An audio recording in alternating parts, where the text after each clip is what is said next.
Thank you very much indeed, Presiding Officer. I'm delighted that we are debating this. I'm delighted that the Labour Party have moved on from many of the positions they adopted 10 years ago.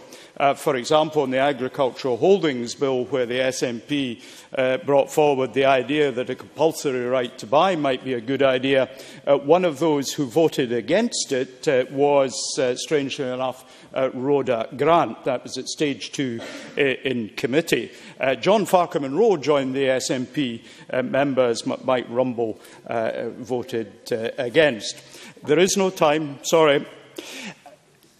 But I don't mind that the Labour Party are changing their mind. On the contrary, I welcome that some of the things that I said during the passage of previous legislation have now become even more timely. I said, for example, in relation to the Land Reform Bill on the 23rd of January 2003, that the bill was timid because it let much of Scotland's land, that held by companies, trusts and enduring partnerships, beyond the reach of right to buy that's provided under what is now an Act. In reality, it's only that relatively small minority of land that's in private ownership that is actually available to be bought.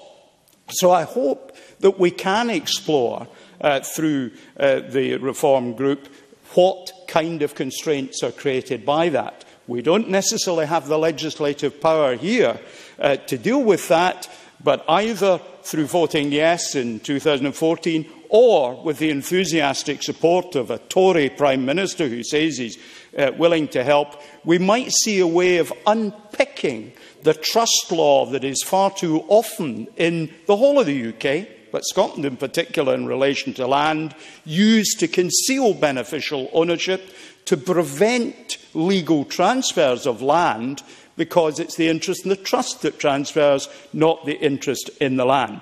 So I do hope that we'll see there is a coalition of interest, a coalition of the willing, that might pick up the very significant challenge that there is from the structure of land ownership, where in this place we have very limited powers, certainly none over company law, little over the way trusts operate, that we might look at. Now, Presiding Officer, I have previous on this. I did move Amendment 207 on the 23rd of January in the Stage 3 debate, which sought to make some provisions to tackle the anti-avoidance that there was. In particular, I drew attention to the fact that landlords were scuttling all round the place, taking cover, hiding things, so that it would be very difficult for us to know what was actually happening. But I'm afraid I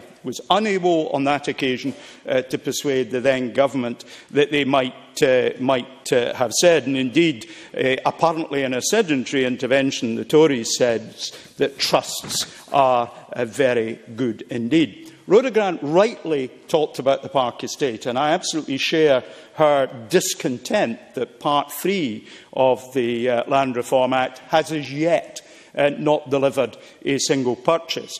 It is a classic example, and I know the Minister will not be able to respond to what is a legal issue that's still in play, but I absolutely regret that we've had years and years of legal process deliberately used to thwart community interests. I do hope that we'll have opportunities to fix that at some time in the future. Presiding Officer.